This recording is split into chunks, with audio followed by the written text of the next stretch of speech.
Em 1979, portanto, quase 90 anos após a proclamação da República, o Brasil teria pela primeira vez no seu parlamento uma senadora. Eunice Miquiles foi vereadora e deputada estadual no Amazonas e exerceu o mandato de senadora até 1987. Depois, como deputada federal, ajudou a elaborar a Constituição de 1988. Ela foi também secretária de Ação Social e conselheira do Tribunal de Contas do Amazonas. Hoje, Histórias Contadas traz para você o depoimento de Eunice Miquiles.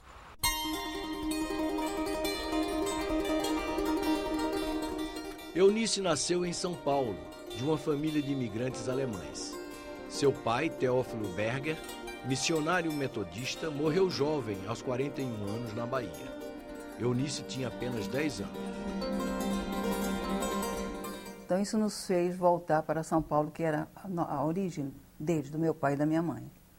Então lá fiquei semi-interna toda a minha mocidade num colégio adventista. Toda a minha formação foi dentro de um colégio adventista. E lá conheci o meu ex-esposo, Darcy Miquiles. Namoramos durante alguns anos e como ele era amazonense, e o pai era, além de fazendeiro, político, foi eleito prefeito dessa cidadezinha e pediu então a ele que fosse para tomar conta dos negócios deles e tal. Como nós já éramos noivos, então casamos e eu fui para Imaués.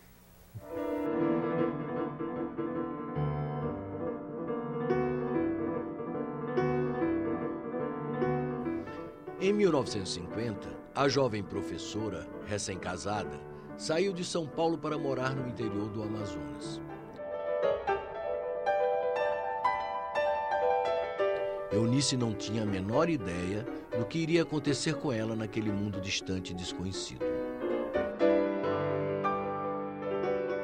Eu estava apaixonada, lógico, né, aos 20 anos, 21 anos e tal, mas foi um choque, foi um choque. Eu não conseguia entender bem a linguagem daqueles caboclos. Os caboclos falavam numa gíria que eu não conseguia entender, eu tinha que prestar muita atenção para entendê-los. Mas foi uma experiência interessante.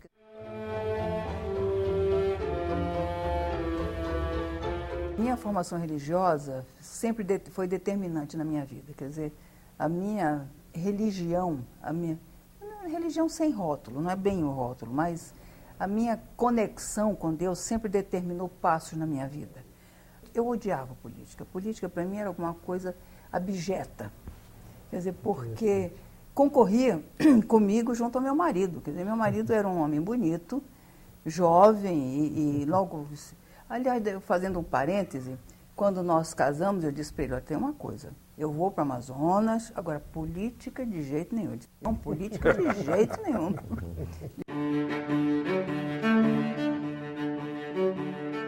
Logo depois, meu marido já era vereador. E aí a concorrência da política comigo, esposa, era terrível. Eu tinha horror àquilo, quer dizer, sabe? Em primeiro lugar, aquelas moças, aquelas mulheres rodeando aquilo, era terrível. Além disso, quer dizer, não tinha tempo para a família. Então eu achava a política uma coisa terrível. Mas, aos poucos, você vai assumindo. Em Maués não tinha médico, não tinha ninguém. Quer dizer, então, quem tinha um pouquinho mais de luz, eu fiz partos, enfim, quer dizer, eu me transformei, entre aspas, até numa médica, porque era quem entendia um pouco mais, né? Então, foi uma experiência muito gratificante nesse aspecto de me satisfazer como estar fazendo alguma coisa para o meu próximo. Isso me fez crescer em prestígio, quer dizer, trazia prestígio para o meu marido, mas de alguma forma também para mim, né? Então, logo depois começaram a sugerir, não, por que você não se candidata a vereadora e tal? E foi por aí. Uma das consequências imediatas do golpe militar de 64 nos estados foi uma série de denúncias, muitas delas sem provas, contra os adversários. Assim, Eunice Miquiles, casada com um político do PTB, também foi punida. Eu ainda detestava política, mas todo mundo sabia que eu seria muito bem votada se me candidatasse a vereadora. E fui, na verdade, a vereadora mais votada do interior do Amazonas, na época. Eu tive 500 votos, olha só. Na época era muito voto. E acontece que nesse período aconteceu a Revolução. E eu fui eleita pelo PTB. Bom, quando eu adentrei a Câmara, na primeira reunião, o presidente, que era nosso ferrenho inimigo, não se podia usar a expressão adversário, era inimigo mesmo. Ele disse: eu quero comunicar a Vossa Excelência que a senhora acabou de ser cassada. Eu digo: viva, maravilha, porque eu não queria aquilo. Eu digo, então eu voltei, meu marido ficou super revoltado e tal. Eu digo: não, tá ótimo, pronto, eu já trouxe os votos, pronto, acabou. Foi caçada pelos militares? Não, pela própria... Quer dizer, porque na época a Revolução, entre aspas, tinha sido contra o PTB. Não é? Era verdade. Então, como eu era do PTB, a Câmara se achou no direito de me caçar. E eu fui caçada aí. Aí entra a parte, vamos dizer, pessoal e familiar. Aí o casamento ia muito mal e tal, e, enfim. E nós chegamos a nos separar. Então, nessa ocasião, me mudei então para Manaus. Fui gerente de uma empresa de seguro de saúde e me mudei para Manaus. E eu morava num prédio de apartamentos, quarto andar, e uma noite muito, quer dizer, sem marido, achando aquele trabalhinho muito pequeno. Eu olhei pela janela e vi, eu acho que 4 ou 6 crianças brincando numa pracinha. Isso não era comum na época, não existia isso. Um deles estava dormindo numa caixa de papelão. Eu fiquei tão chocada com aquilo, eu digo: gente, não é possível. Essas crianças não têm família, não têm pai, não têm mãe, como é que acontece isso? Naquele momento eu tomei uma decisão, eu digo: eu não vou ficar nessa vidinha boba, eu vou fazer alguma coisa. Bom, fui dormir e quando eu levantei de manhã eu pensei: mãe, é muito bonito, agora eu vou fazer o quê? Dinheiro eu não tenho, não sou assistente social, o que eu posso fazer pelas crianças? Mas aquilo ficou, digo, eu tenho que fazer, não vou ficar nessa vidinha, eu vou fazer alguma coisa. Então aí me ocorreu a me candidatar a deputado estadual. Pensei, por que eu não... Meu marido tinha sido deputado estadual durante 4 mandatos. Eu vou concorrer. Então me apresentei na Arena. A Arena me recebeu de braços abertos. Nossa, que beleza! Porque era, entre aspas, moderno os partidos terem uma mulher na sua chapa. Mas não era absolutamente para me eleger, não. Então foi por aí que eu ingressei na política. Em 1927, Celina Guimarães Viana, uma professora do Rio Grande do Norte, ganhou na justiça o direito de votar. Em 1933, finalmente, o voto foi permitido ao então considerado sexo frágil. Mas se na população brasileira elas são maioria, isso não se reflete na política. Nas eleições de 2006, 2.498 mulheres se candidataram, mas só 174 foram eleitas. Na Câmara Federal, alcançaram menos de 9% das cadeiras. No Senado, menos de 15%. Eu era professora, mas eu já tinha uma influência política muito grande por causa desse meu trabalho social.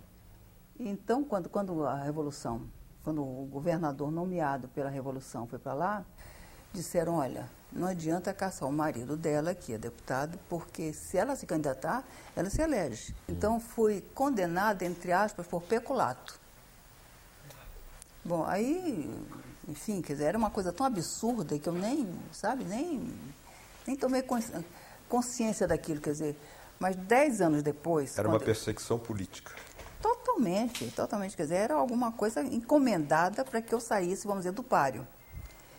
10 anos depois... Nessa época a senhora era professora do Estado? Eu era professora do Estado. Dava aula em Maués? Dava aula em Maués. Era diretora do grupo escolar Santina Filizola, era diretora do ginásio, alguma coisa assim. Bom, então já em Manaus eu resolvi me candidatar e...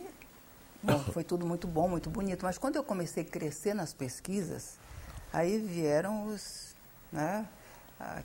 aqueles que seriam por acaso prejudicados, começaram a buscar e encontraram essa história e disseram: não, e um belo dia eu acordo de manhã e no jornal está em letras garrafais: candidata impugnada por peculato. Eu digo, coitada, quem será que eu olho? Era eu, né? Coitada, quem será? A dúvida era a seguinte, não era se eu tinha, entre aspas, roubado ou não. Era porque eu tinha sido punida pela Revolução. Então, quer dizer, na primeira instância lá no Amazonas eu perdi, por unanimidade, porque eu estava dentro dos 10 anos.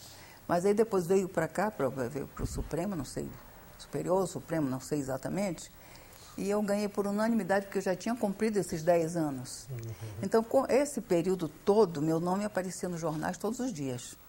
Então, quando foi dado como inocentada, entre aspas, então aí meu nome, quer dizer, então, eu fui a deputada mais votada, aliás, a segunda mais votada do meu partido no Amazonas, com a diferença de um voto do mais votado. Quer dizer, por essa circunstância, né, que o nome circulou tanto e as pessoas tomavam partido. Como é que era? Será que ela roubou, não roubou? Enfim, sabe? Aquela história toda. E então isso me fez deputada estadual. Tendo sido punida pela Revolução, preferiu a Arena e não foi para o MDB? Olha, pelo seguinte, porque na verdade, o que eu queria era ajudar as pessoas. Era assistência social que estava na minha cabeça. E eu não tenho perfil de oposição, né, de gritar, de tal. Então eu achei que... E é engraçado, porque toda aquela história, eu sabia que tinha sido uma coisa tão dirigida politicamente que eu não me dei bem conta de que eu tinha sido punida pela Revolução. Eu achava que tinha sido uma coisa regional ali, sabe? Aquela coisa... Tinham me caçado para não incomodar as pessoas em Maués. Então, nessa ocasião, eu achei que a Arena me daria mais condição de realmente fazer alguma coisa dentro daquilo que eu gostaria de fazer. Veja no próximo bloco. A professora que trocou São Paulo pelo interior do Amazonas muda de ideia e decide entrar para a política partidária. Histórias Contadas volta depois do intervalo.